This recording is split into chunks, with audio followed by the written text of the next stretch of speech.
చేసుకుంటూ వచ్చిన విధానాన్ని బట్టి సౌలుని ఏం చేస్తూ వచ్చాడంటే దేవుడు, మనం చూసాం కదా, మీరు జవాబులు చాలా చక్కగా రాశారు. సౌలు చేసిన అవిధేయత అని అంటే చాలా అని చెప్పను, అందుకని జవాబులు చెప్పను. ఇప్పుడు చక్కగా రాశారు, ఇంకా రాయాల్సిన పేపర్స్ రావాల్సి ఉన్నాయి కాబట్టి రాశారు. ఎవరి మీద వెళ్తే వాళ్ళని ద్వేషించమన్నాడు, ఏం చేశాడు, ఇవన్నీ మీరు చదివి ఆన్సర్లు పెడుతున్న దాంట్లోనే మీకు అవగాహన అయింది. సో దేవుడు ఏం చేస్తూ వచ్చాడంటే తన హృదయానుసారుడు కావాలి, దేవుని ఇష్టానుసారమైనటువంటి వ్యక్తి కోసం వెతుకుతూ ఉన్నప్పుడు ఆయనకి 16వ అధ్యాయంలో ఎవరు కనపడ్డారంటే చూడండి, 16వ అధ్యాయంలో మొదటి వచనంలో, బెత్లెహేమీయుడైన యెషై యొద్దకు నిన్ను పంపుచున్నాను, అతని కుమారులలో ఒకని నేను రాజుగా నియమించుదును. ఏం చెప్పాడంటే సమూయేలు గారికి, బాబు మళ్ళీ ఒక రాజుని మనం సెలెక్ట్ చేయాల్సి వస్తుంది, నీవు ఎక్కడికి వెళ్ళాలి, బెత్లెహేమీయుడైన యెషై, దావీదు గారి యొక్క తండ్రి పేరు ఏమిటి అని అంటే యెషై. ఏ ఊరు వాళ్ళది అని అంటే బెత్లెహేము. దావీదు గారి ఊరి పేరు ఏంటంటే బెత్లెహేం. వెంటనే సౌలు గారు తనకు వచ్చినటువంటి దేవుని మాటను బట్టి ఏం చేస్తూ వచ్చినాడంటే భయపడ్డాడు. ఎందుకో తెలుసా, సౌలు గనక ఈ సంగతి తెలిస్తే, ఎందుకంటే ఆల్రెడీ రాజు కదా సౌలు, ఆల్రెడీ రాజు కదా, ఈ సంగతి కనుక సౌలుకు తెలిస్తే నన్ను చంపేస్తాడు సార్ అని దేవునితో చెప్తే, దేవుడు ఏమంటాడు, నువ్వు ఒక పేయిని తీసుకుపో, దేవునికి బలి అర్పించడానికి వచ్చానని చెప్పి యెషైని బలి అర్పణకి పిలిచి ఆ వంకతో నువ్వు అక్కడికి వెళ్ళు, నువ్వు అక్కడికి వెళ్ళిన తర్వాత ఎవరిని రాజుగా నియమించాలో నేను చెప్తాను అంతే. పాస్టర్ గారు బయలుదేరారు, వెళ్ళారు. బాబు యెషై, నీ కుమారులందరినీ పిలువు నాయన. ఏం చేస్తా ఉన్నాడు, కుమారులందరినీ శుద్ధి చేసి బలి అర్పించారు. ఫస్ట్ ఎవరు వస్తూ వచ్చినారని అంటే ఎలీయాబు. రాసుకోండి, మొట్టమొదటిసారిగా పెద్ద కొడుకు పేరు యెషై, కుమారుని పెద్ద కుమారుని పేరు ఏమిటి అని ప్రశ్న కనుక ఏమైనా వస్తే ఏమని రాయాలి మనం, ఎలీయాబు. చూడటంతోనే సమూయేలు గారికి మొదటోడు కదా ఇతనేమో అని చెప్పి ఆలోచన ఇచ్చేసి ముందుకెళ్ళిపోతూ ఉంటే దేవుడు అన్నాడు, ఇది చాలా ప్రాముఖ్యమైన మాట అండి. 16వ అధ్యాయము, మొదటి సమూయేలు గ్రంథం 16వ అధ్యాయము 7వ మాట చాలా ప్రాముఖ్యమైనది. ఈ 16వ అధ్యాయంలో ప్రాముఖ్యమైన మాట ఏమిటి అని అంటే 16వ అధ్యాయము 7వ మాట ఏంటంటే, నేను చదువుతాను. యెహోవా సమూయేలుతో ఇలాగ సెలవిచ్చెను, అతని రూపమును అతని ఎత్తును లక్ష్య పెట్టకము, మనుషులు లక్ష్య పెట్టు వాటిని యెహోవా లక్ష్య పెట్టడు, నేను అతని త్రోసివేసి ఉన్నాను, మనుషులు పై రూపమును లక్ష్య పెట్టుదురు కానీ యెహోవా హృదయమును లక్ష్య పెట్టును. చాలా ప్రాముఖ్యమైన మాట అండి. ఈ గ్రంథంలో పోయినసారి కూడా మనం నేర్చుకున్నాం కదండి, బలులు అర్పించుట కంటే మాట శ్రేష్టమని 17వ అధ్యాయంలో ప్రక్కనే కనపడద్దు అనమాట. ఆ ప్రక్కనే మీరు ఆ పేజీ ఆ పక్కనే చూస్తే మీకు కనపడద్దు అనమాట. అలాగా ఇది కూడా ఒక ఆణిముత్యం, దేవుడు చెప్తున్న ఆణిముత్యం. 16వ అధ్యాయంలో పై వేషాలు కాదు, నేను హృదయాలను చూచే దేవుడను అని చెప్పి. రైట్, మనం ముందుకెళ్ళిపోతే నెక్స్ట్ పిలువయ్యా యెషై అని అంటే ఆయన ఎవరిని పిలిచాడో తెలుసా, అబీనాదాబును పిలిచాడు. 8వ వచనం, 16వ అధ్యాయం 8వ వచనం. ఎవరిని పిలిచాడు, అబీనాదాబును పిలిచాడు. సేమ్ పరిస్థితి, నాకే ఇతన్ని కాదయ్యా నేను కోరుకుంది అన్నాడు దేవుడు. రైట్, మళ్ళీ పిలువయ్యా యెషై, ఇంకెవరున్నారో చెప్పు అని అంటే షమ్మా, 3వ కొడుకు పేరు షమ్మా అని పిలుస్తాడు. షమ్మాను పిలిచినా కూడా అదే పరిస్థితి. ఇంతకీ మనకు తెలియాల్సిన విషయం ఏంటంటే యెషై గారికి 8 మంది కొడుకులండి. ఎంతమంది కొడుకులు, ఈ మాట యెషై గారికి 8 మంది కొడుకులు. 8 మంది కొడుకులు. ఇప్పుడు ఎంతమంది అయిపోయారు, 3 అయిపోయారు. ఇంకెంతమంది ఉంటారు, హస్తం పార్టీ. ఐదుగురున్నారు. హస్తం పార్టీ తెలంగాణలో ఉన్నది. ఆ, వీళ్ళందరినీ ఒక్కొక్కళ్ళని అందరినీ పిలుస్తూ ఉన్నాడు. కానీ దేవుడుని ఇతను కాదు ఇతను కాదు, ఇక అయిపోయింది. ఇక ఆఖరికి సమూయేలు అన్నాడు, సార్ యెషై సార్, ఇంకెవరన్నా ఉన్నారా పిలవండి సార్ ఆఖరికి అని అంటే ఒక్కడన్నాడయ్యా, వాడు కనిష్ఠుడు. దావీదు యెషయికి ఆఖరి కొడుకు అనమాట, చివరివాడు, కనిష్ఠుడు. సో అతను పిలువయ్యా అంటే అతను గొర్రెలు కాసుకుంటున్నాడండి. మరి ఆ గొర్రెలు కాసుకునే చోట ఉన్నాడు అని అంటే మరి ఏం చేయాలి? గొర్రెలు ఎప్పుడు వస్తాయి ఇంటికి? సాయంత్రం వస్తాయి కదా. పాపం చూడండి సమూయేలు గారి కష్టాలు. సరే పిలు, 11 వచ్చిన ఆఖరిలో అంటాడు, మనం కూర్చుందామని యెషయితో చెప్పగా సాయంత్రం గొర్రెలు ఇచ్చేదాకా మన హీరో వచ్చేసాడండి, దావీదు గారు వచ్చేసాడు. రావటం చూడండి ఇంటరాక్షన్ ఎలాగ ఉంటుందో. 12 వచనంలో అతడు ఎర్రని వాడును చక్కని నేత్రములు గలవాడును చూచుటకు సుందరమైన వాడునై ఉన్నాడు. దావీదు గారి యొక్క ఏంటిదంటే హ్యాండ్సమ్నెస్. అతడు గుణాల్లోనే కాదు కానీ రూపంలో కూడా ఎలాంటి వాడంట? ఎర్రని వాడు, చక్కని నేత్రాలు కలిగిన వాడు, సుందరమైన వాడు. రావటమే దేవుడు చెప్తున్నాడు. ఎస్ సమూయేలు, పాస్టర్ గారు లేగాలి, మీరు తిత్తి రెడీ చేసుకోండి, కొమ్ము రెడీ చేసుకోండి, నీ కొమ్మును తైలంతో నింపు అని చెప్పి వెంటనే ఏం చేస్తా వచ్చాడనంటే 15 వచనంలో, నేను కోరుకున్నవాడు ఇతడే, నీవు లేచి అతను అభిషేకించు అని చెప్పడంతోనే ఏం చేస్తా వచ్చాడండి? తైలము ఆ అభిషేకం కలిగి దావీదు మీద పోస్తూ వచ్చడంతోనే ఏమైందంట? దేవుని ఆత్మ బలంగా అతని మీదకి వచ్చింది. అక్కడి నుంచి సమూయేలు గారు రామాలోనికి వెళ్ళిపోయారు.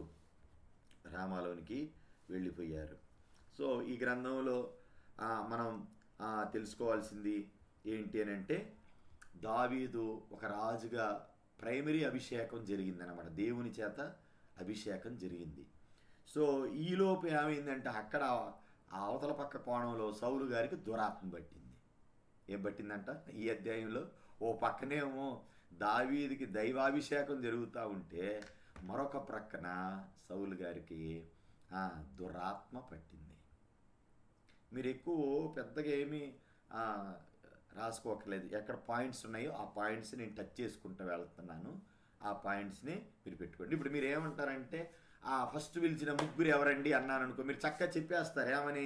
ఎలియాబుని పిలిచాడండి, అబీనాదాబుని పిలిచాడండి, షమ్మాని పిలిచాడండి, అంతే. ఆ పాయింట్లే, మొత్తం ఏది అవసరం లేదు, చక్క బుల్లెట్ పాయింట్స్ లాగా అంతే. ఎంతమంది యెషయికి కొడుకులు అని అంటే, యెషయికి ఎంతమంది కొడుకులు అంటే 8 మంది కొడుకులు. అష్టధన్యతలు గుర్తుపెట్టుకోవాలి. అష్టధన్యతలు గుర్తులు అన్నమాట. అష్టధన్యతలు 8 మంది అండి. ఏ ఊరండి వాళ్ళదేనంటే బెత్లెహేం. దావీదు గారి ఊరి పేరు ఏంటంట? బెత్లెహేం. అంతకంటే ఎక్కువేం అవసరం లేదు మనకి, అంతకంటే ఎక్కువేం అవసరం లేదు. ఒక ప్రక్కన దావీదు అభిషేకం పొందుతుంటే ఒక ప్రక్కన సౌలు గారికి ఏం పట్టిందంటే దురాత్మ పట్టింది. అక్కడ ఉన్నోళ్ళు అన్నారు, ఎవరైనా చమత్కారంగా ఏంటిదంట వాయిద్యాన్ని వాయించేవాడు ఉంటే ఈ దురాత్మ పోద్దంటే ఎవరున్నారా అంటే మళ్ళా పడింది చీటి ఎవరి మీద? మన హీరో గారి మీద, దావీదు గారి మీదే పడింది వచ్చి. నాకు తెలుసయ్యా, ఈడు గొర్రెల దగ్గర ఉన్నప్పుడు ఏం చేసేవాడు? చక్కగా వాయించుకుంటా దేవుని కీర్తనలన్నీ అక్కడ రాసినాయే మన హీరో దావీదు గారు అంతా. వెంటనే పిలిపించారు. ఏంటిదంట? వెంటనే పిలిపించారు. చూడటంతోనే సౌలు గారికట చాలా ఇష్టం పుట్టింది. ఇంటరాక్షన్. అమ్మ ఎవరు మీటు తీసేసారు? విజయసుందరి సిస్టర్ గారు, రాధా గారు. రాధా సిస్టర్ మీరు కూడా మీట్లో పెట్టండి. ఓకే. ఇక్కడే ఫస్ట్ టైము ఇంటరాక్షన్ అన్నమాట. సౌలు గారు ఆయన చూడటంతోనే, దావీదు గారిని చూడటంతోనే చాలా ఇష్టం పుట్టింది అని 21వ వచనంలో ఉంటుంది.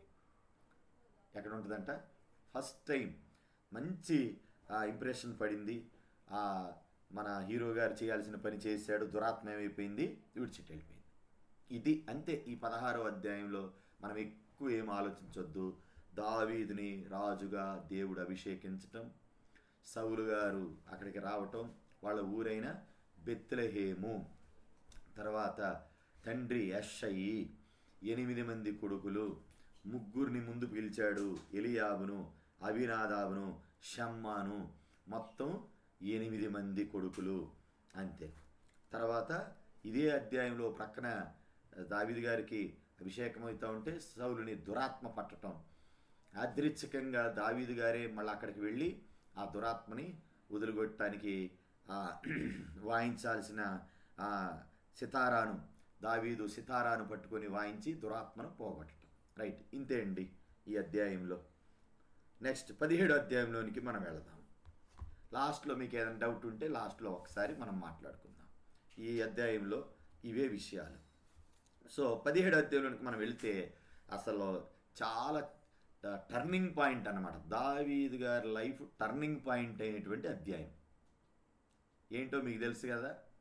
అసలు నెంబర్ 1 మాట్లాడాడండి ఈ అధ్యాయంలో. ఏంటో తెలుసా? మనం పాటలు పాడతాం కదా, రాజులు మనకెవరు లేరు, శూరులు మనకెవరు లేరు, సైన్యములకు అధిపతిగా యెహోవా మనకున్నాడు, యెహోవాదే. ఆ అధ్యాయం ఇది. దీంట్లో మనం చూస్తే ఫిలిస్తీన్లందరూ కూడా సైన్యాన్ని తీసేసుకొని ఇశ్రాయేలీల మీదకి వచ్చేసారు. అంతే, ఇంకా ఇశ్రాయేలీల మీదకి వచ్చేసారు. ఈయన ఎవరో వచ్చినవాడంటే గాతువాడైన గొల్యాతు అని రాసుకోండి అంతే.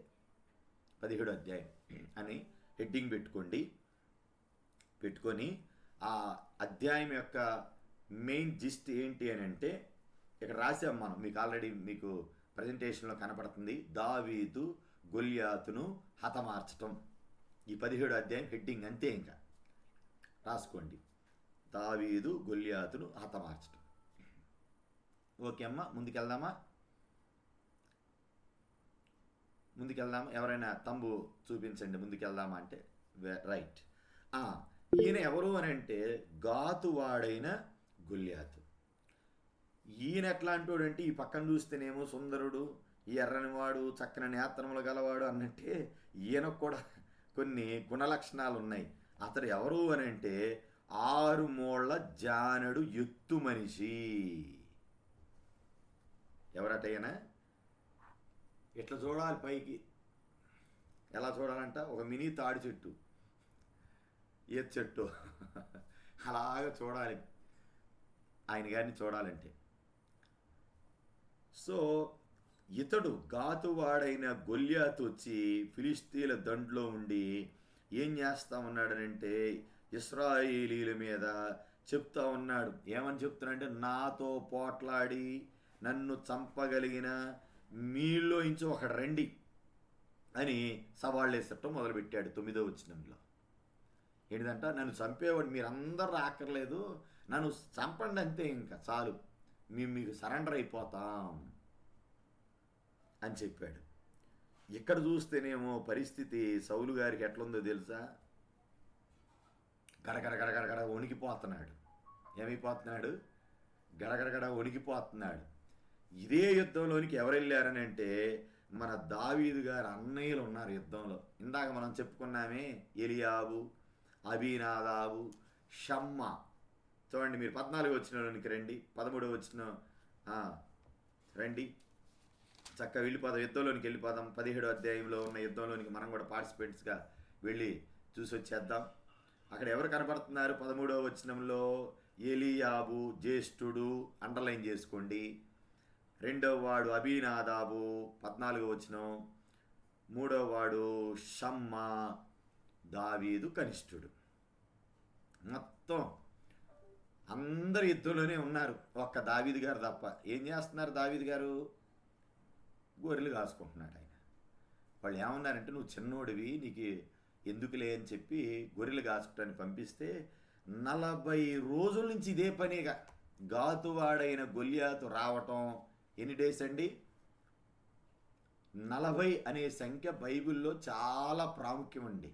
మీరు గుర్తుపెట్టుకోండి, ఆదికాండంలో కూడా ఎన్ని రాత్రులు ఎన్ని పగళ్ళు వర్షం కురిసింది?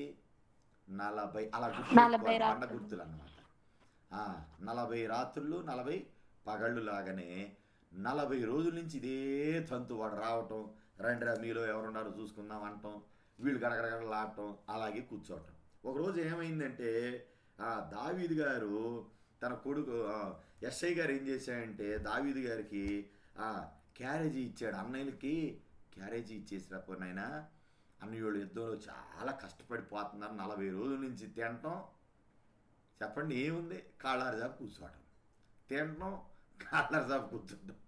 ఆడొచ్చి ఏం చేస్తున్నాడు, సవాళ్ళు ఇసురుతున్నాడు. ఎవడుంటారు రెడ్డిరా లోపల కంటే ఎవడు మాట్లాడే పని లేదు. దావీదు ఎప్పుడైతే వెళుతూ వచ్చినాడో 26వ వచనంలో మనం చూద్దామండి. 26వ వచనంలోకి వస్తే అసలు చూడండి ఎంత రోషం కలిగిన మాటలో దావీదు అంటాడు. 26వ వచనంలోకి రండి అందరూ. చెప్పేసరి పైన అంతా అదే టిఫిన్ క్యారేజ్ తీసుకెళ్ళాడు, జున్ను గట్టలు గిన్నె గట్టలు చాలా ఉంటుంది మెను అంతా, దాంట్లో పోబాకండి ఇప్పుడే. ఏమంట 26వ వచనంలోకి వస్తే, జీవం కలిగిన దేవుని తిరస్కరించుటకి సున్నత లేని ఫిలిష్తీయుడు ఎలాంటి వాడు, వాడిని చంపి ఇశ్రాయేలు నిందను తొలగించిన వానికి గిఫ్ట్ ఏమైనా ఉందా?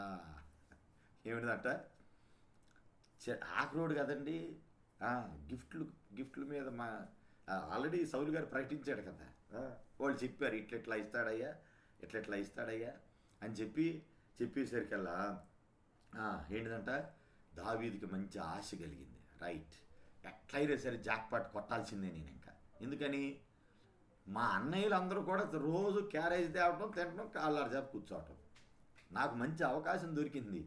ఈ రోషం చూడండి, దేవుని కొరకు పనిచేసే వాళ్ళకండి దేవుని పని కనపడుతున్నప్పుడు ఎలా ఉండలేరు అని అంటే, నాకేం పట్టదు, నాకు సంబంధం లేదు, నేనేమి చేయను అన్నట్టు ఉండరు. ఏదో ఒకటి చెయ్యాలి,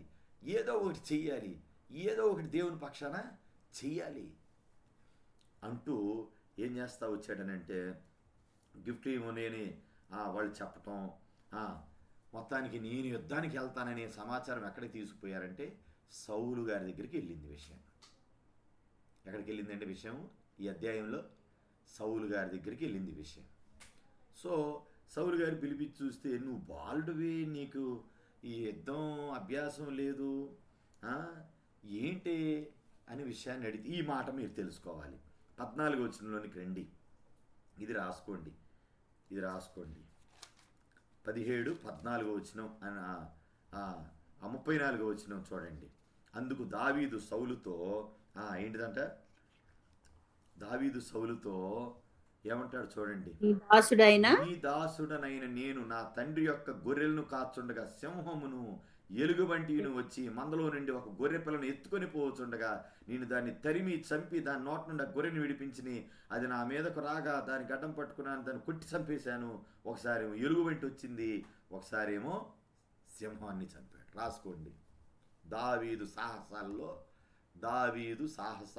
17:34 దావీదు సాహసాలు. దీని నుంచి విడిపించాడంట గొర్రెల మందలను, ఎలుగుబంటి నుండి సింహము నుండి విడిపించను అని రాసుకోండి, చాలు ఇంకంతే. చెప్పాడు, తన సాహస కార్యాలు చెప్పాడు. ఏం చేశావు బాబు నువ్వనంటే, సార్ నేను సింహాన్ని చంపాను, ఎలుగుబంటిని చంపాను అంటే ఎట్లా ఉంటుందండి చెప్పండి విషయం, రాజుకి ఎట్లుంటుంది, వీడు మామూలుడు కాదురా బాబు, అసలు వీడు మామూలుడు లాగా లేదు అని చెప్పి, రైట్ అయితే యుద్ధానికి రెడీ అయిపో, ఇవన్నీ ఉన్నాయి. 38వ వచనంలోనికి రండి. దావీదు రాగి శిరస్త్రాణాలు కట్టి యుద్ధ కవచాలు దొరికి ఏంటిదంట మొత్తం అన్నీ పెడితే మనోడు మునిగిపోయా. ఒకటే చెప్పాడు సౌలు సార్ 39 ఆఖరిలో, ఇవి నాకు వాడుక లేదు. రాసుకోండి, ఈ మాట రాసుకోండి.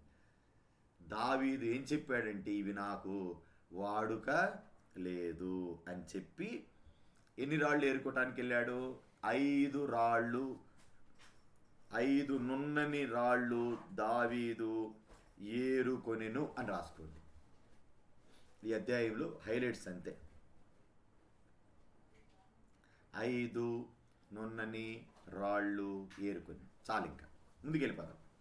సో ఇవి తీసుకొని మనం ఇందాక అనుకున్నాం, మళ్ళీ ఇక్కడ చక్కను ఎర్రనవాడు రూపసాడు ఇవన్నీ చూశాడు, మన గొలియాత్ చూసి అసలు ఇంకేమీ లేదన్నమాట. ఏమైపోయాడు తెలుసా,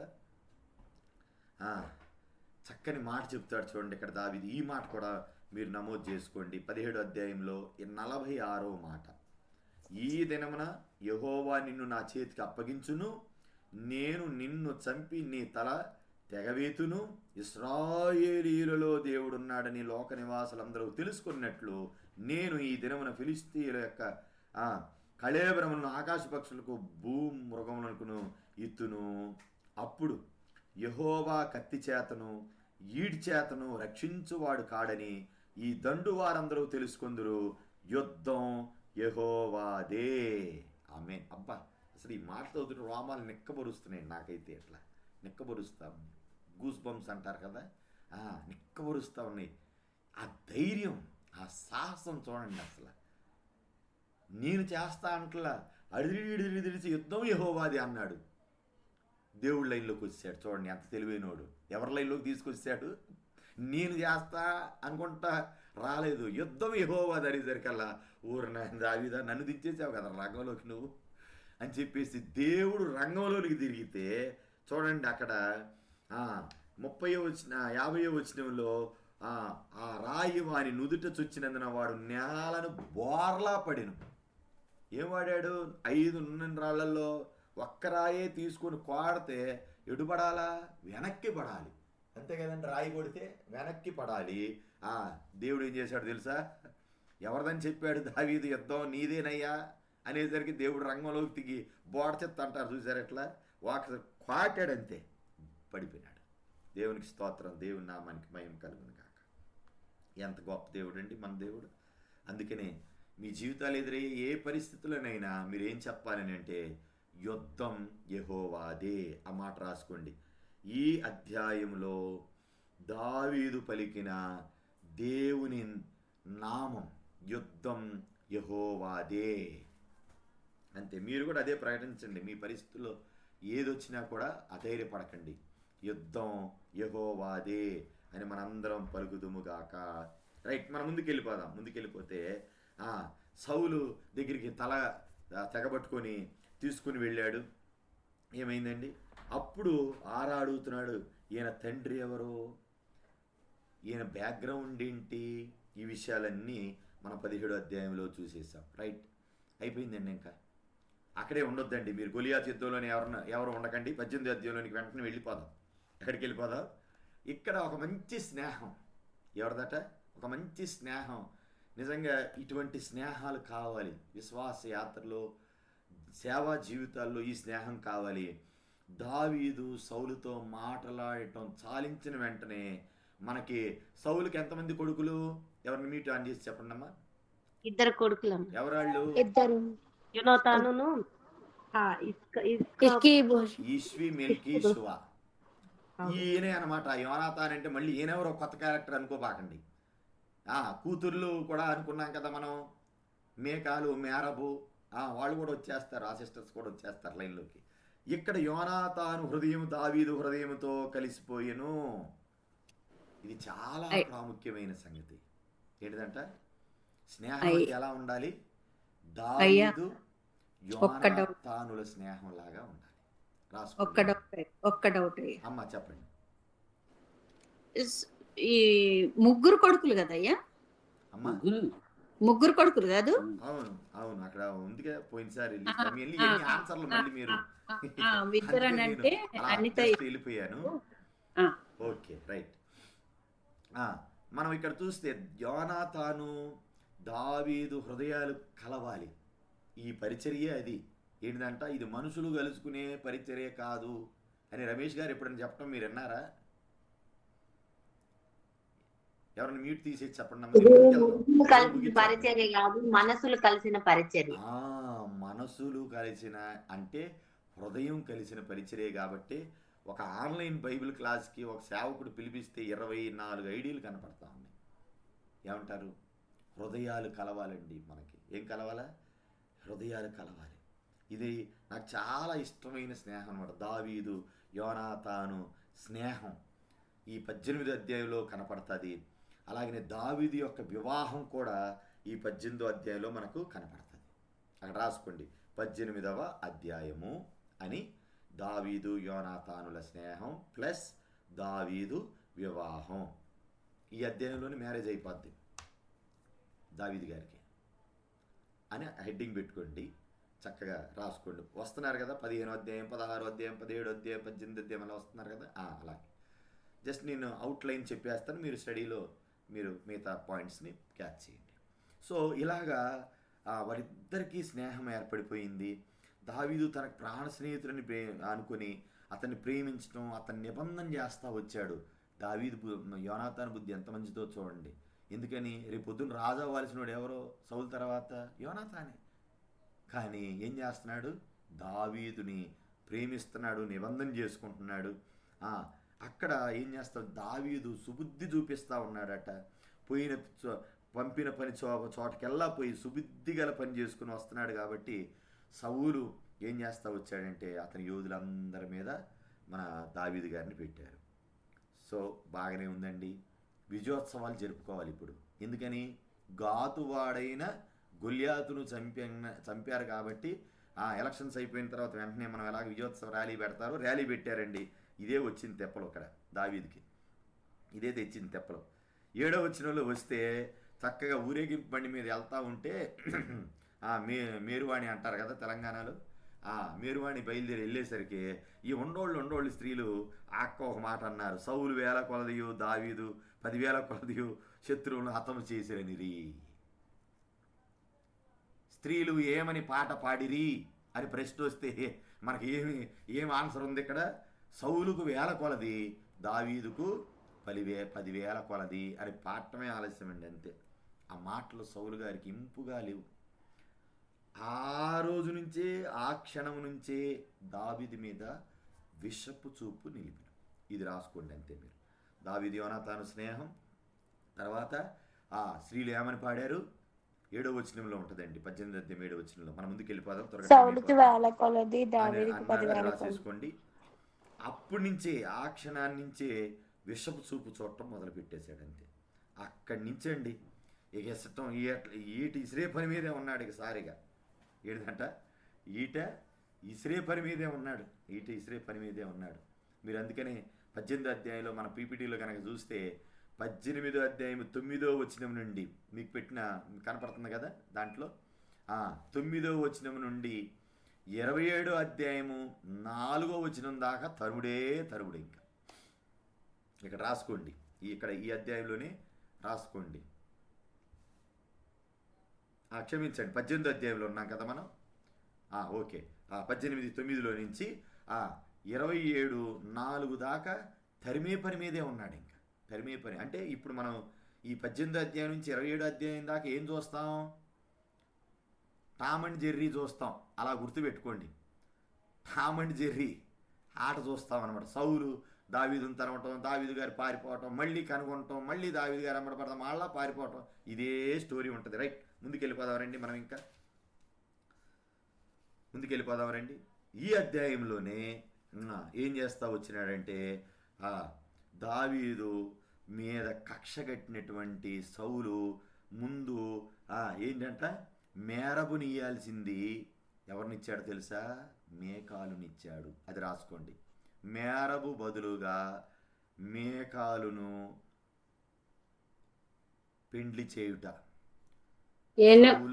బ్రదర్ గారు ఎన్నో క్వశ్చన్ అండి 18వ అధ్యాయంలో అమ్మా ఎన్నో వచ్చినమండి, ఎన్నో వచ్చిన 19 అక్కడ ఉంటుంది అనమాట. 18, 19లో సౌలు మేరబును బదులుగా మేకాలును పెండ్లి చేయుట అని రాసుకోండి అంతే, ఇంకేమొద్దు, చెప్తాను చూడండి. మాట తప్పి మేరబనిస్తానని మాట తప్పి మేకాలను చేసిన దేనికంటే ఆయన ఏదో బాగా సంతోష పెట్టడానికి కాదు, ఆయనకి ఏంటిదంట, ఒకనికి భార్య దొరికెను, అచ్చు తప్పులుగా చదివినట్లు ఏంటిదంట, అతనికి మేలు కాదు తేలు దొరికెను. ఏమని తేలు అనమాట, దావీదు గారికి తేలు అయింది, మేకాలును చేయిస్తాడు. ఈ అధ్యాయంలో మనం నేర్చుకోవాల్సింది అంతే. ఓకే రైట్, 19వ అధ్యాయానికి వెళ్ళిపోతుంది, ఎందుకంటే ఈరోజు మనం ముగించేస్తున్నాం, సమూయేలు మొదటి గ్రంథం పూర్తయిపోతుంది. రైట్, ఇంకెళ్దామమ్మా 19వ అధ్యాయానికి వెళ్ళిపోదాం. 19వ అధ్యాయంలో ఇక మనం ఇందాక చెప్పుకున్నాం కదా, 18వ అధ్యాయం 9వ వచనం నుండి ప్రారంభమైన టామ్ అండ్ జెర్రీ ఆట కంటిన్యూ 19వ అధ్యాయంలోకి వచ్చేసరికల్లా మీరు చదవటమే ఉంటుంది.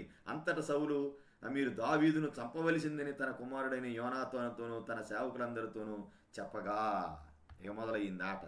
ఏమైపోయిందంట? తరమటం.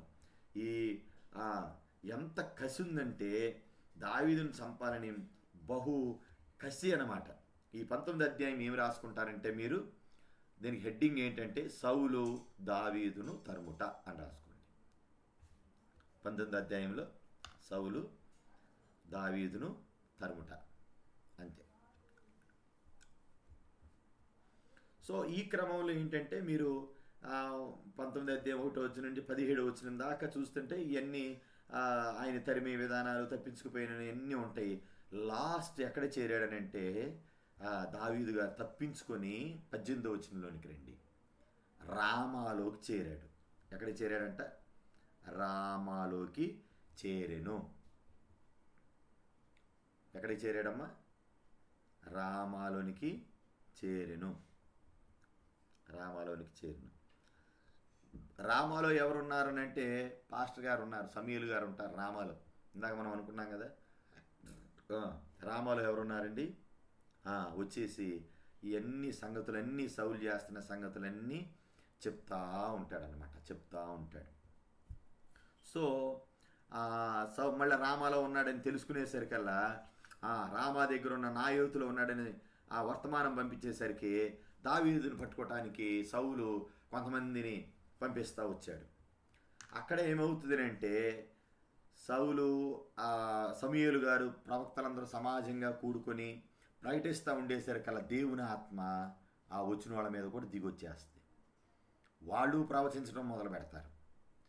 మళ్ళీ వీళ్ళు కాదని అట్లా 3 సార్లు పంపిస్తాడండి. అది మీరు గుర్తుపెట్టుకు. ఎన్నిసార్లు సౌలు దూతలను పంపెను?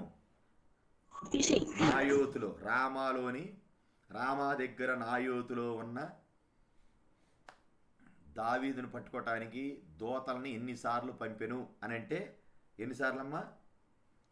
21వ వచనంలో ఉంటుంది. 3 సార్లు, 3 times పంపించాడు. 3 సార్లు పోయినా వీళ్ళు పోవటం, ప్రవచనాలు చెప్పటం.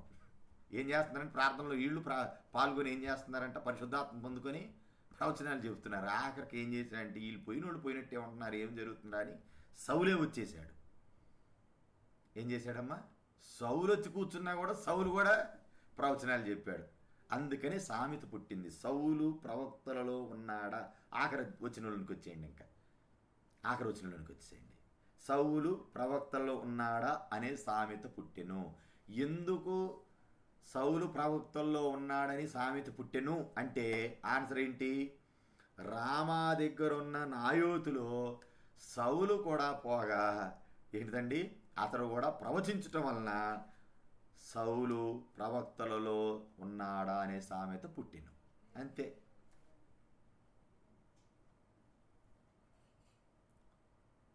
ఓకే అమ్మా? మీరందరూ మీ పక్కన బైబిల్ పెట్టుకుని ఒకసారి అందరూ ఆన్ చేసి ఒకసారి వీడియో ఆన్ చేసి ఒక్కసారి మీ బైబిల్ మీ పక్కన ఉన్నాయా? ఒకసారి జస్ట్ ముందుకెళ్ళిపోదాం, టైం అయిపోతుంది ఇంకా. ఒకసారి పక్కన మీకు బైబిల్ ఉంటేనే ఇప్పుడు చెప్తున్న విషయాలన్నీ కూడా మీరు చక్కగా ఫాలో అవుతారు. చక్కగా క్విజ్లో కూడా మీరు చక్కటి ఆన్సర్లు రాయడానికి అవకాశం ఉంటుంది. Very good, right. అయిపోయిందండి. 20వ అధ్యాయంలోనికి మనం వెళ్ళిపోదాం. 20వ అధ్యాయంలోనికి మనం వెళ్ళిపోతే ఇది కూడా అంతేనండి. చెప్పా కదా, 27వ అధ్యాయం దాకా టామ్ అండ్ జెర్రీ ఆట మనకి. ఏంటంట ఎక్కడ కూడా అదే పని మనం చూస్తూ ఉంటాం అన్నమాట. ఈ అధ్యాయానికి కూడా సౌలు దావీదును తరమటం అని రాసుకోండి. సౌలు దావీదును తరమటం. ఈ అధ్యాయానికి కూడా పేరేం పెట్టుకుంటారంటే సౌలు దావీదును తరమటం.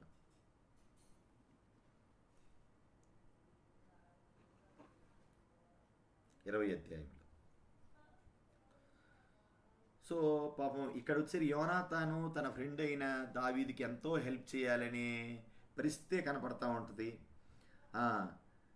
బాధపడతా ఉంటాడు. నేనేం పాపం చేశాను, నీ తండ్రి దృష్టికి నేనేం పాపం చేశానని చెప్పి వాపోతా ఉంటాడు.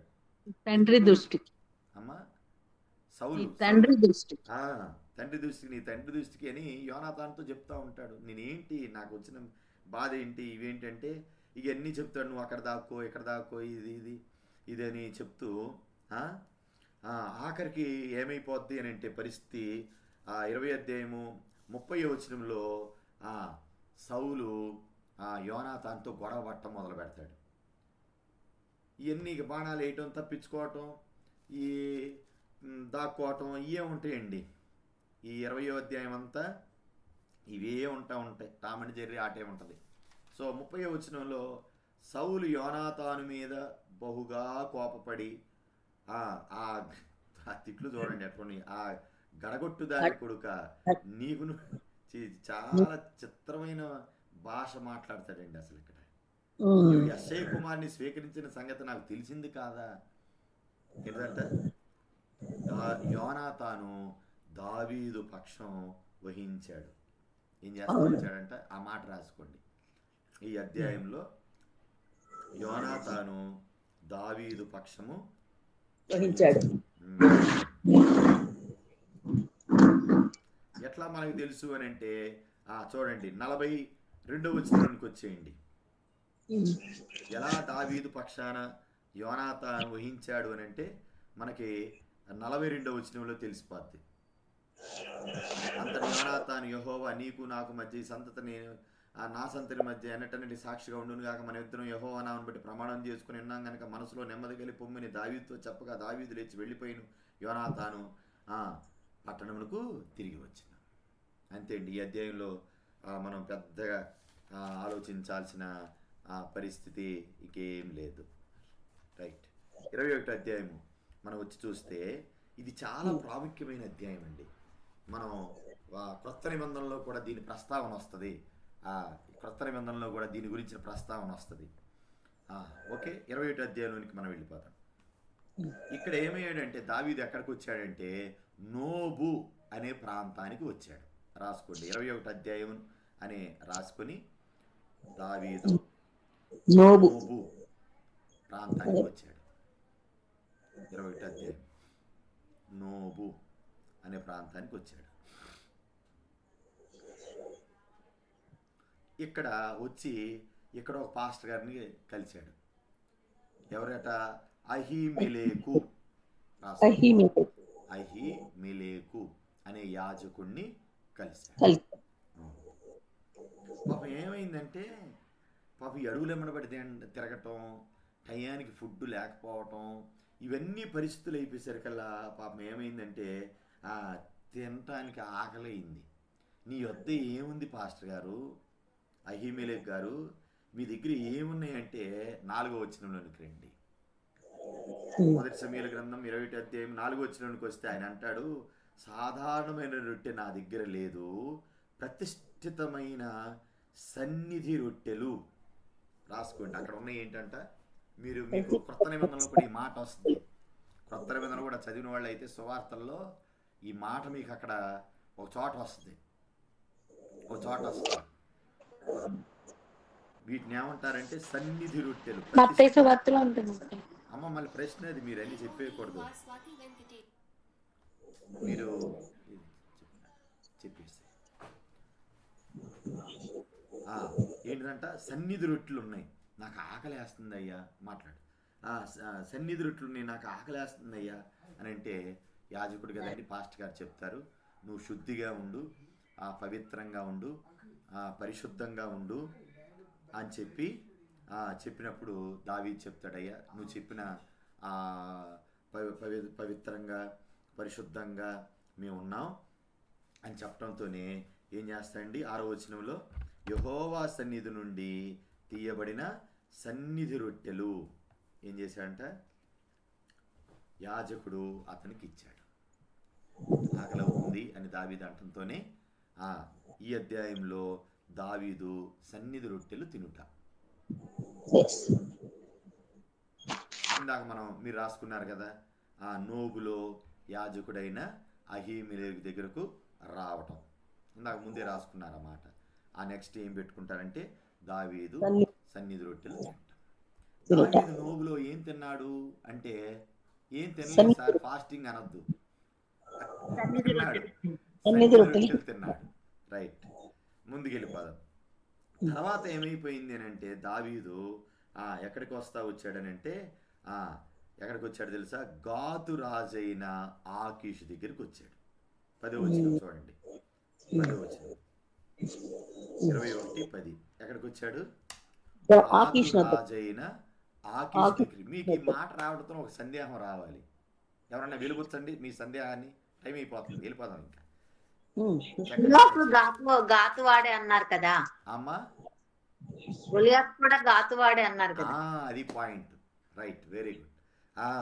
ఎక్కడికి వచ్చాడు? మళ్ళీ గాతువాడైన ఆకీష్ దగ్గరికి వచ్చాడండి. కానీ ఆకీష్ ఎంత మంచోడో తెలుసా? చెప్పండి. మా ఓడిని చంపాడు కదా, ఏంటి దావీదుని నేను చేర్చుకునేదని అనలా. ఎందుకంటే దావీదు యొక్క యుద్ధ శౌర్యాలు ఎరిగినవాడు కాబట్టి ఏం చేస్తా వచ్చాడు? ఏం చేస్తా వచ్చాడు? మనం ముందుకెళ్తే చూస్తాం. అక్కడ వచ్చి 11వ వచనంలో చూడండి, ఆకీషుకు భయపడ్డాడు. ఎందుకని? గొలియాతుని చంపాడు కదా, ఏం చేస్తాడో ఆకీష్ అని చెప్పి అక్కడ ఇది మీరు 13వ వచనాన్ని అండర్లైన్ చేసుకోండి. కాబట్టి దావీదు వారి ఎదురు తన చర్యలు మార్చుకొని వెర్రివాళ్ళు మళ్ళీ నటించు, ద్వారపు తలుపుల మీద గీతలు గీస్తూ ఉమ్మేసి గడ్డం మీద రాసుకోవటం, ఈ భలే ఉంటుంది చూడండి. వారు అతను పిచ్చి చేష్టలు చేయించు వచ్చాను. ఏంటంట? ఏం చేస్తా వచ్చాడు? పిచ్చి చేష్టలు చేస్తూ వచ్చాడు. ఇక్కడే కీర్తన రాశాడండి. మీరు కీర్తనలోకి వెళ్తే కీర్తన 56వ కీర్తన ఇక్కడ రాశాడు. గాతులో 56వ కీర్తన రాశాడు. ఆ మాట రాసుకోండి మీరు అక్కడ. 56వ కీర్తన ఇక్కడే రాశాడు అన్నమాట ఆయన. మీరు తర్వాత కీర్తనలోకి వెళ్ళి చూసుకుంటే అక్కడ మీకు ఈ కీర్తన కనపడదు. ఇప్పుడు వెళ్ళొద్దు. కీర్తన 56 ఇక్కడే రాయబడింది. గాతులో 56వ కీర్తన దావీదు గారు రాశారు అని రాసుకోండి చాలు. ఇంకా మీకు ఇట్లాంటి కీర్తనలన్నీ తగులుతాయండి. 59వ కీర్తన రాసుకోండి, పర్వాలేదు చెప్తున్నా. 56 తర్వాత కామాలు రాసుకుంటారు కదా. కీర్తన 59, 18వ కీర్తన, 34వ కీర్తన, 51వ కీర్తన, ఇవన్నీ ఈ శ్రమల గుండా వెళ్తున్నప్పుడు రాసిన కీర్తనలే. 56 రాసుకున్నారు కదమ్మా. 59, 18, 34 ఇవన్నీ అభిమేలకి దగ్గర అనమాట. వీరిగా ఇవన్నీ చెప్తున్నా, జస్ట్ అక్కడ ఈ సందర్భాల్లో రాసిన కీర్తనలు అని మీకు చెప్తా ఉన్నాను. రైట్, 22 అధ్యాయంలోనికి వెళ్ళిపోదాం. ఓకేనా? రాసుకున్నారా కీర్తనలు? జస్ట్ ఊరికే శాంపిల్ చెప్పాను, ఇంకా ఉన్నాయి చాలా. జస్ట్ మీకు అవగాహనకి చెప్పాను అనమాట. 22 అధ్యాయంలోనికి వెళ్తే ఇక్కడ అదుల్లాము గుహ, ఇది మీకు బాగా గుర్తుండాలి. ఏ గుహ? అదుల్లాము గుహ. అదుల్లాము గుహ. అదుల్లాము గుహ 22 అధ్యాయము అని రాసుకొని అదుల్లాము గుహలో ఉన్న దావీదు అని రాసుకోండి చాలు. అదుల్లాము గుహలో ఉన్న దావీదు హెడ్డింగ్ అంతే. రైట్, ఇక్కడ మనకి ఈయన దగ్గర ఎంతమంది చేరారంటే 400 మంది అని రాసుకోండి. 400 మంది. 400 మంది ఈయనతో పాటు ఉన్నారు, ఈ అడుగులు బట్టి తిరుగుతున్నోళ్ళు. ఇక్కడ 2వ వచనంలో చూడండి, మన బైబిల్ గ్రంథంలోని 2వ వచనం చూస్తే ఎవరయ్యా ఈయనతో పాటు ఉన్నోళ్ళు అంటే అప్పర్ క్యాస్ట్ వాళ్ళు, లేకపోతే వీరాతి వీరులు, సూరాతి సూర్లు, మహాగణులు, యుద్ధ సూర్లు కాదు. లిస్ట్ ఉంటుంది చూడండి.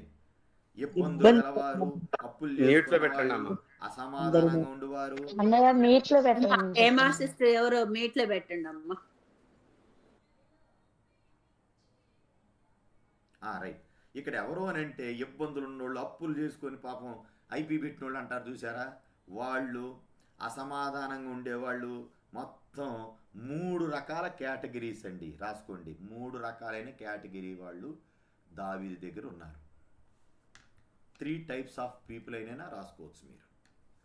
3 రకాలైనటువంటి ప్రజలు ఈ 400 మందిలో ఉన్నారన్నమాట. ఈ 400 మందిలో ఉన్నారు. వీళ్ళు దావీదు యొక్క సైన్యం. వీళ్ళు దావీదు యొక్క సైన్యం. ఈ గుహలో ఉన్నప్పుడే దావీదు 57వ కీర్తన రాశాడు. అదుల్లాము గుహ. మీరు కీర్తనలోకి వెళ్ళి అక్కడ చూస్తే అక్కడే ఉంటుంది. అదుల్లాము గుహలో దావీదు రాసిన కీర్తన అని ఉంటుంది. కీర్తన 57 పైన ఉంటుంది.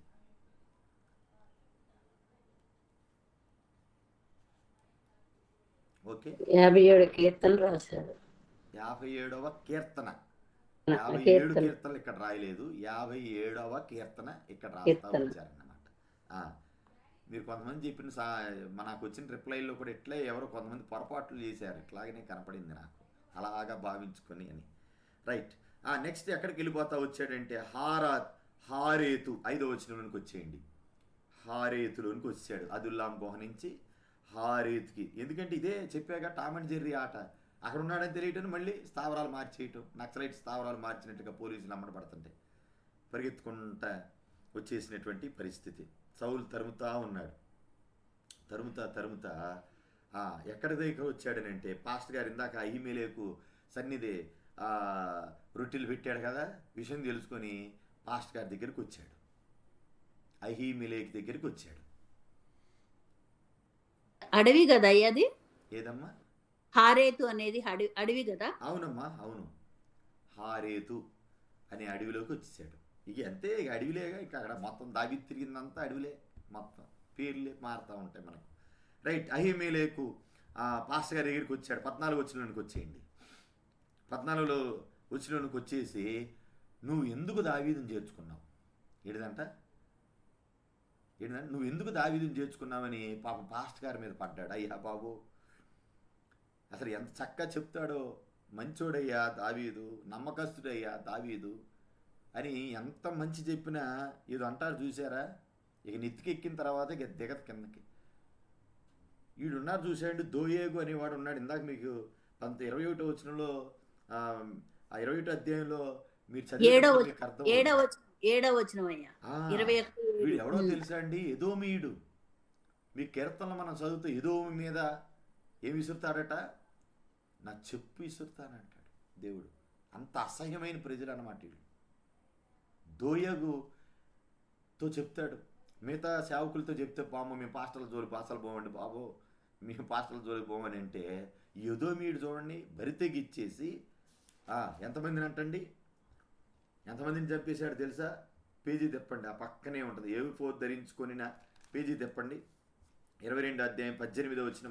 85 మంది అండి. 85 మందిని ఎదోమీయుడైన దోయేగు చంపెను అని రాసుకోండి. 85 పాస్టర్స్ని ఎదోమీయుడైన దోయేగు చంపెను. రేపు ప్రశ్నలో ఇదే రావచ్చేమో. ఏమని? దోయేగు ఎంతమందిని చంపెను? దోయేగు ఎవరు? ఎదోమీయుడు, అంతే. నెక్స్ట్, ఈ విషయాన్ని అహీమెలెకు కొడుకుల్లో అబ్యాతారు తప్పించుకుపోయి దావీదుకి చెప్పాడండి. ఏంటంట?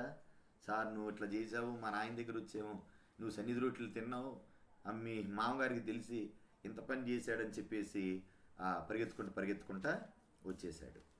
రైట్.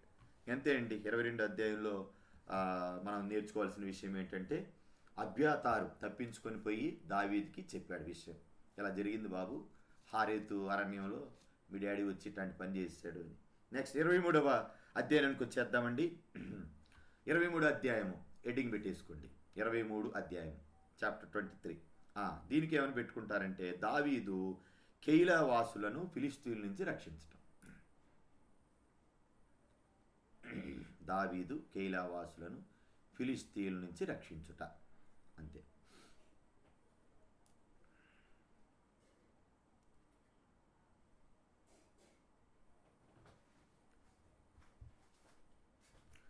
విచిత్రమైన సంగతి ఏంటంటే, దావీదు వీళ్ళకి అండగా నిలబడి వీళ్ళని రక్షిస్తే, రాసుకున్నారమ్మా, దావీదు కైలావాసులను ఫిలిష్తీయుల నుండి రక్షించడం 23 అధ్యాయులు.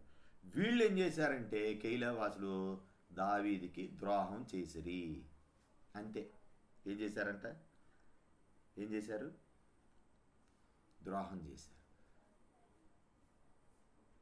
రైట్. దావీదు ఏం చేశాడు? పాపం దేవుడి దగ్గరికి వెళ్ళి ఏఫోద్ ధరించుకొని అడిగాడు, అయ్యా మరి నేను హెల్ప్ చేశాను కదా, మరి నాకు వీళ్ళు హెల్ప్ చేస్తారంటే నీకు హెల్ప్ చేయరు. అప్పటికి ఎంతమంది అయ్యారు తెలుసా? 400 నుంచి సంఖ్య 600కి పోయింది. చూడండి 13వ వచనంలోనికి రండి. అంతట దావీదును దాదాపు 600 మందైన అతని జనులు లేచి కెయిలాలో నుండి తరలి ఎక్కడ పోగలరో అక్కడ పరారంతే. ఇంకా ఎక్కడికి వెళ్ళిపోయారు? ఎక్కడ పోగలరో అక్కడ పరారు. ఎందుకని? కెయిలో వాళ్ళు సౌలుకి సమాచారం ఇచ్చేసారా. మొత్తం ఏం చేశారు? 600 మంది ఎక్కడికి వెళ్ళాలో అక్కడికి వెళ్ళిపోయారు. ఓకే, నెక్స్ట్ ఏంటంట, ఇక్కడి నుంచి మళ్ళీ తరుముడేగా. టామ్ అండ్ జెర్రీ ఆట అనుకున్నాం కదండి మనం. టామ్ అండ్ జెర్రీ ఆట అనుకున్నాం కదా. వీళ్ళు ఎక్కడికి వెళ్తా వచ్చారంటే జీఫు అరణ్యంలో. ఎక్కడ దిగారంట? జీఫు అరణ్యంలో దిగారు. అడవుల్లోనే ఇంక అంతా. కెయిలాల నుండి జీఫు అరణ్యంలోనికి వచ్చారు. ఇది అదే సేమ్ పరిస్థితి. ఈ కెయిలా వాళ్ళలాగే ప్రవర్తించారు వీళ్ళు కూడా. ఏం చేశారంట? కెయిలా వాళ్ళలాగే ప్రవర్తించారు అని రాసుకోండి. జిఫీలు కూడా కెయిలా వారి వలె ప్రవర్తించిరి. అంటే కృతజ్ఞత లేదు వాళ్ళని కాపాడినందుకు. కృతజ్ఞత లేదు వారిని కాపాడినందుకు. రైట్. నెక్స్ట్ మజిలీ మళ్ళా మయోను అరణ్యం. ఎక్కడికట? మయోను అరణ్యం. దీంట్లో ఈ మయోను అరణ్యంలో పర్వతానికేమో ఒక పక్కనేమో సౌలు, ఒక ప్రక్కనేమో దావీదు. ఏం చేస్తున్నాడు? కెయిలాలో నుంచి జిఫీకి వచ్చారు. జిఫీలు కూడా సేమ్ కెయిలా వాళ్ళలాగే చేశారు. సో అక్కడి నుంచి మయోను అరణ్యం 24వ వచనంలో ఉంటుంది చూడండి. మయోను అరణ్యంలోకి వచ్చాడు. మీరు జస్ట్ అండర్లైన్ చేసుకుని రాసుకోగలిగితే రాసుకుని తర్వాత మీరు పేరు చేసుకోండి. మయోను అరణ్యానికి వచ్చాడు. తెలిసింది సౌలు మళ్ళా అక్కడికి వచ్చేసరికల్లా అది ఒక పర్వత ప్రాంతం అన్నమాట. ఏంటంటే అది ఒక పర్వత ప్రాంతం. ఓ ప్రక్కనేమో దావీదు ఉన్నాడు పర్వతానికి, ఓ ప్రక్కనేమో సౌలు ఉన్నాడు. దేవుడు ఏం చేశాడు తెలిసి ఈ లోపల ఫిలిస్తీన్లు దోలాడు అక్కడ సౌలుకి. ఎందుకని? ఇక మరి టామ్ అండ్ జెర్రీ ఆట అసలు దగ్గరికి అయిపోతుంది సార్. దావీదు దొరికే పరిస్థితి అయిపోతే ఎవడో వచ్చి చెప్పాడు, సార్ మీరు ఇక్కడ దావీదుని తరవటం కాదు, అసలు ఫిలిస్తీన్లు వచ్చి మన ఇశ్రాయేలు మీద పడ్డారు రండి అంటంతోనే వదిలేసి దావీదును తరుముట మాని 28వ వచనంలోనికి రండి. ఈ మాట మీరు పట్టుకోవాలి. దావీదును తరుముట మాని వెనుకకు తిరిగి ఫిలిస్తీన్లు ఎదుర్కోబోయాను కాబట్టి సెలహమ్మ లెకోతు అని ఆ స్థలమునకు పేరు పెట్టబడెను. దాని అర్థం ఏంటంటే భయ విముక్తి శిల. ఈ పేరు మీరు అండర్లైన్ చేసుకోవాలా, రాసుకోవాలి కూడా మీ నోట్స్లో. మయోను అరణ్యంలో తప్పించబడినటువంటి స్థలానికి పెట్టబడిన పేరు ఏమిటి అని అంటే సెలహమ్మ లెకోతు. సెలహమ్మ లెకోతు అంటే అర్థం భయ విముక్తి శిల అంతే. రైట్. మనం వెంటనే 24వ అధ్యాయంలోనికి వెళ్ళిపోదాం. 24వ అధ్యాయంలోనికి మనం వెళ్ళిపోదాం. 24వ అధ్యాయంలో మనం చూస్తే 24వ అధ్యాయంలో మీరు రాసుకోండి. ఏన్గది అరణ్యంలో దావీదు. ఏన్గది అరణ్యంలో దావీదు. ఈ అధ్యాయానికి పేరు ఏన్గది అరణ్యంలో దావీదు. ఇక్కడ మనకి చాలా విచిత్రమైన సంఘటనలు చూస్తాం. దావీదు యొక్క దీనత్వం, దావీదు యొక్క దీనత్వం మనకి ఈ 24వ అధ్యాయంలో మనం చూస్తామండి. మీరు ఏం చేస్తారంటే దావీదు దీనత్వం అని రాసుకొని 24వ అధ్యాయము 5, 6, 7, 8 వచనాలను రాసుకోండి చాలు. తర్వాత మీరు రిఫర్ చేసుకోండి. దావీదు దీనత్వం 24వ అధ్యాయం 5, 6, 7, 8 వచనాలు. దాంట్లో ఏంటి అని అంటే సౌలు వస్త్రం చెంగు గోచేస్తాడు పోయి. మనోడు తక్కువడు కాదుగా. ఏంటిదంట అసలు దొరికాడు. ఏంటంట దొరికినోడిని చంపకుండా ఏం చేస్తూ వచ్చారంటే సౌలు వస్త్రపు చెంగు కొయ్యటం. మళ్ళీ అక్కడ సౌలుకి దావీదికి సంభాషణ జరుగుద్దండి. ఇక్కడ ఈ అధ్యాయంలో ఏమవుతుందంటే సౌలు దావీదికి ఒక మంచి చక్కని సంభాషణ జరిగి సౌలు బుద్ధి కొద్దిగా మారినట్టుగానే కనపడుద్ది అంతే, మారదు, మారినట్టు కనపడుద్దండి. ఏం రాసుకుంటారంటే అక్కడ సౌలు వస్త్రం చెంగు కోయిట, దావీదు సౌలు సంభాషణ, అంతే ఈ అధ్యాయంలో. ఈ లైట్ అయ్యి రైట్, ఇక్కడ మా కరెంట్ పోయిందిలేమ్మ. రైట్, అంతే అండి. 24వ అధ్యాయం అయిపోయింది. 25వ అధ్యాయానికి వచ్చేసరికల్లా సమూయేలు మరణం అని రాసుకోండి. సమూయేలు మరణం. ఇంక పెద్దగా ఏమి ఉండవండి, ఇంకా టకటక అయిపోద్ది. 31 అధ్యాయాలు ఈరోజు అయిపోతున్నాయి మనకి. సమూయేలు మరణం అంతే. ఇక్కడ మనం నేర్చుకోవాల్సిన మాట ఏంటంటే అండి, ఈ మయోను అరణ్య ప్రాంతంలో కర్మేలులో ఎవరున్నారని అంటే ఒక ఆస్తిపరుడు, భాగ్యవంతుడు రాసుకోండి. ఈ మయోన్లో ఉన్నటువంటి కర్మేలులో ఎవరున్నారంటే ఆస్తిపరుడు, భాగ్యవంతుడు అయిన నాబాలు, అతని భార్య అబీగయేలు ఉన్నారు అని రాసుకోండి చాలు. 25వ అధ్యాయంలో మనకి ఎవరు కనపడతారు అని అంటే నాబాలు, అబీగయేలు అనేవాళ్ళు ఉంటారు. తర్వాత కాలంలో ఏమవుద్దంటే అబీగయేలు దావీదు గారి భార్య అవుతుంది. రైట్, మన ముందుకెళ్తే ఎంత ఆస్తిపరుడు, ఎంత భాగ్యవంతుడు అంటే 3000 గొర్రెలు, 1000 మేకలు ఉన్నాయంటే ఆయనకి. ఏంటంట 3000 గొర్రెలు, 1000 మేకలు ఉన్నాయంట ఈయన గారికి. అంత ఆస్తిపరుడు. సో ఏం చేస్తా వచ్చాడంటే, అరణ్యంలో ఉన్న దావీదు ఆహార ధాన్యాలు ఇవ్వండి, మేము ఆకలి తీర్చుకోవటానికి కొంచెం ఆహారం తెమ్మని నాబాల్ని అడగటం మనకి కనపడదు. 6వ వచనం నుండి 11వ వచనం వరకు దావీదు నాబాలును ఆహారం అడుగుట. 25:6 నుంచి 11 వచనాలు అని రాసుకోండి చాలు. తర్వాత మీరు స్టడీ చేసుకోవచ్చు. దావీదు నాబాలును ఆహారం అడుగుట 25 అధ్యాయము 6 నుంచి 11 వచనాలు.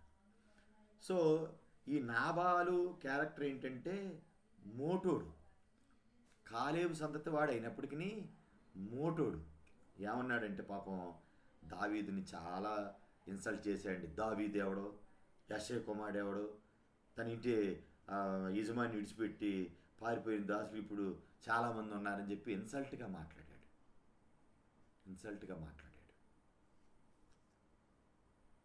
రైట్, మనం ముందుకెళ్దాం.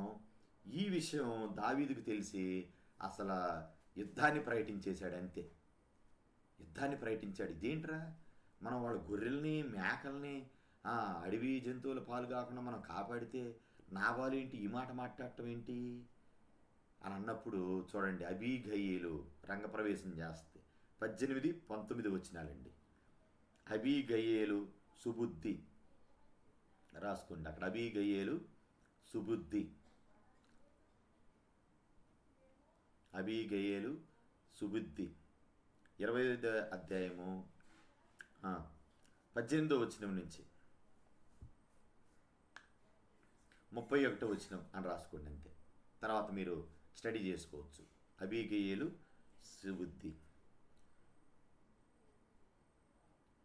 200 రొట్లు, 5 ద్రాక్ష తిత్తులు, 5 గొర్రెల మాంసం, 5 మానికలు వేసిన ధాన్యం, 100 ద్రాక్ష గెలలు, 200 అంజూర పొడలు తీసుకెళ్ళింది అండి ఒక సిస్టరు. ఎందుకో తెలుసా? కృతజ్ఞత. ఇది చాలా ముఖ్యమండి. మేలు చేసిన వాళ్ళకి ఎప్పుడు కూడా మనం ఎలా ఉండాలి? కృతజ్ఞత కలిగి ఉండాలి. ఈ అధ్యాయంలోనే నాబాలు ఏమైపోతాడంటే 37వ వచనంలోనికి వచ్చేయండి. 37వ వచనంలోనికి వచ్చేసరికల్లా ఏంటిదంట, భయం చేత నాబాలు మరణం. ఏం పగిలి? గుండె పగిలి, అంటే హార్ట్ అటాక్ వచ్చింది. మన భాషలో చెప్పుకోవాలంటే హార్ట్ అటాక్ వచ్చింది అయ్యగారికి. దావీదు ఈ పరిస్థితి అంతా చూసి దావీదు ఎక్కడొచ్చేస్తాడేమో అని చెప్పి హార్ట్ అటాక్ వచ్చి రాతి వలె బిగుసుకుపోయినాడంతే. సో ఈ అధ్యాయంలోనే దావీదు అబీగయల్ని భారీగా చేసుకుంటాడు ఆయన. చూడండి 42, 43 వచనాలు. 42, 43 వచనాలు. 25 అధ్యాయము 42, 43 వచనాలు.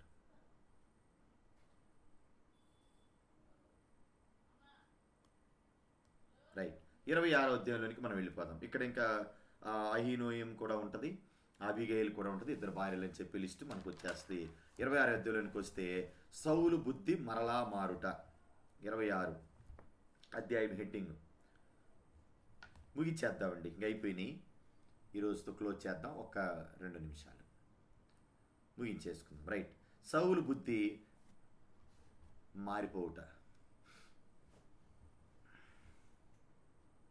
ఇక్కడికి వచ్చేసరికల్లా ఈ హకీలా మన్యంలో సౌలు దావీదుని తరమటం అన్నమాట.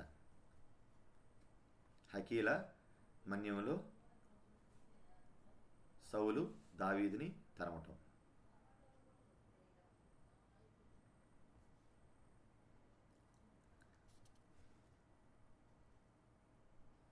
ఈ అధ్యాయంలో దావీదుకి అబ్నేర్కి జరిగినటువంటి సంభాషణ ఉంటుంది. రాసుకోండి. దావీదు అబ్నేర్కి చెందిన సంభాషణ ఉంటుంది. అభిషై దావీదు సౌలుని సమీపించడం. ఈ అధ్యాయంలో మళ్ళీ దొరుకుతాడు సౌలు గారు. ఏంటండి, మళ్ళీ దొరుకుతాడు చంపబట్టడానికి.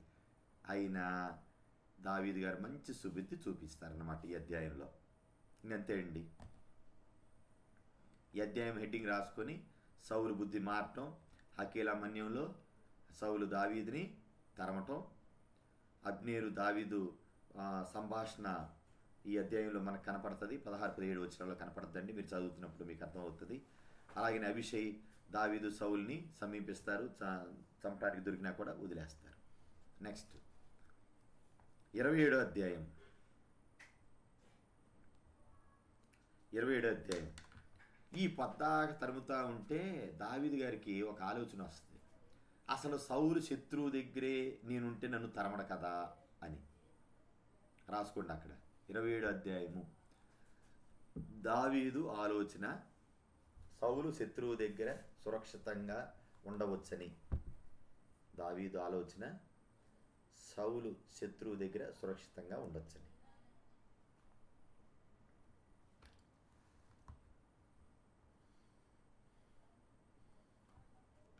ఇరవై 27వ అధ్యాయంలో కూడా చక్కగా ఆకీష్ అండి చాలా మంచి బుద్ధి చూపిస్తాడు. ఏం చేస్తాడు?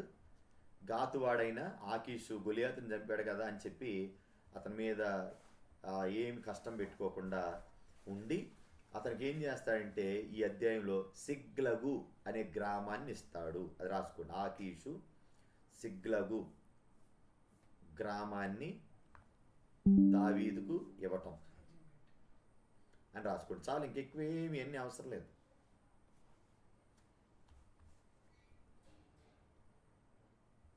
ఎందుకు ఆకీష్ దగ్గరికి వచ్చాడు దావీదు? చెప్పండి ఒక మాట.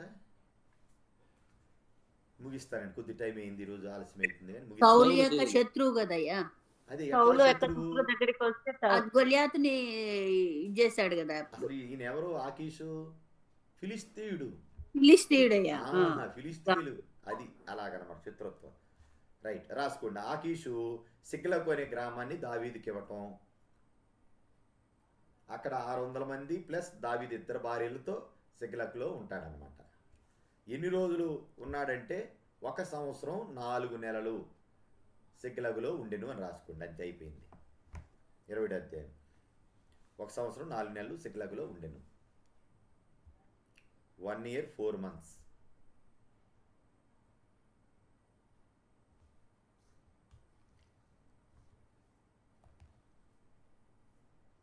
రైట్, 28వ అధ్యాయంలోనికి వచ్చేసరికల్లా ఇక్కడ మీరు ఏం రాసుకుంటారంటే సౌలు కర్ణ పిశాచముల ద్వారా శకునం తెలుసుకోవటం. 28వ అధ్యాయం.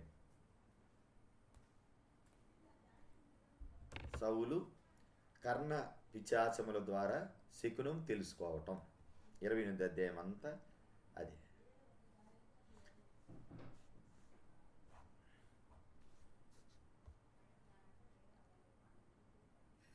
నెక్స్ట్ 29 అధ్యాయంలోనికి వచ్చేస్తే మనం ఆ, వీళ్ళు ఏంటంటే మరి ఆకీషుకు రాజు దావీదుకి షెల్టర్ ఇచ్చాడు కదా, ఫిలిస్తీన్లందరూ అభ్యంతరం వ్యక్తం చేస్తారు. అదేంటండి మన ఆ, ఎవరిని ఎవరిని చంపేశాడు, గొలియాతుని చంపేసేస్తే మీరెందుకు ఇట్లా చేస్తారు అని చెప్పేసేసి 29 అధ్యాయంలో ఆ దావీదుని మనతో పాటు యుద్ధంలోనికి రానియొద్దు, పంపించేసేయండి అని పంపించేస్తారనమాట.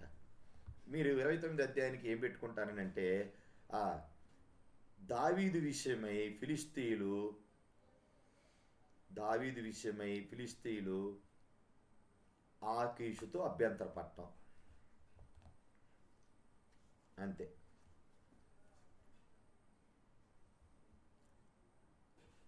ఆకీషుతో అభ్యంతర పడటం, దావీదు విషయమై ఫిలిస్తీయులు ఆకీషుతో అభ్యంతర పడటం.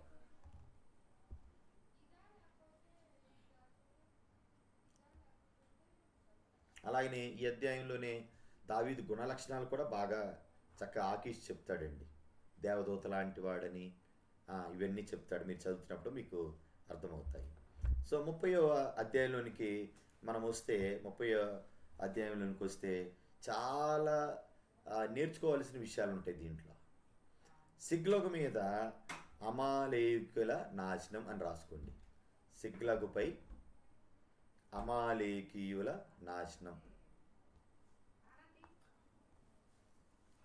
ఒక 5 minutes అయిపోతుంది.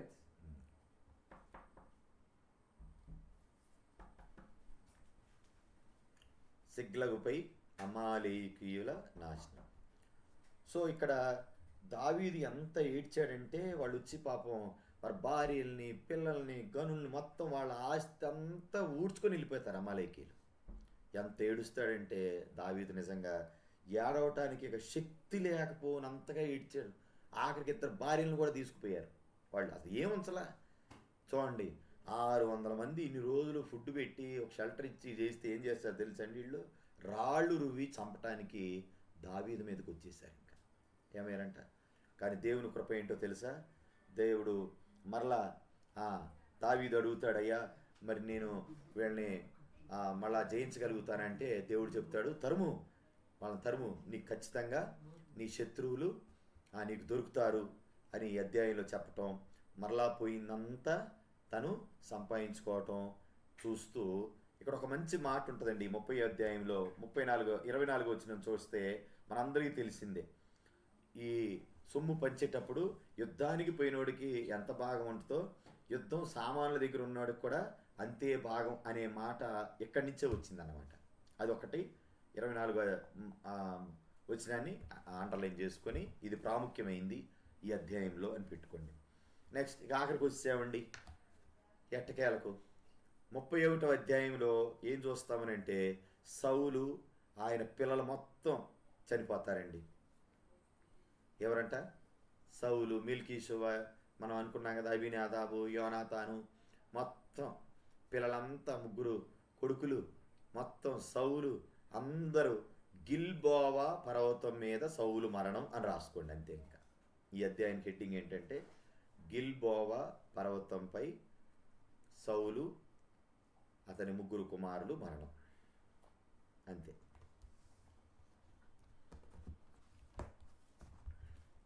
సో ఇంతటితో మనకి సమూయేలు మొదటి గ్రంథంలో ఉన్నటువంటి అన్ని అధ్యాయాలు పూర్తి అయిపోయినాయి.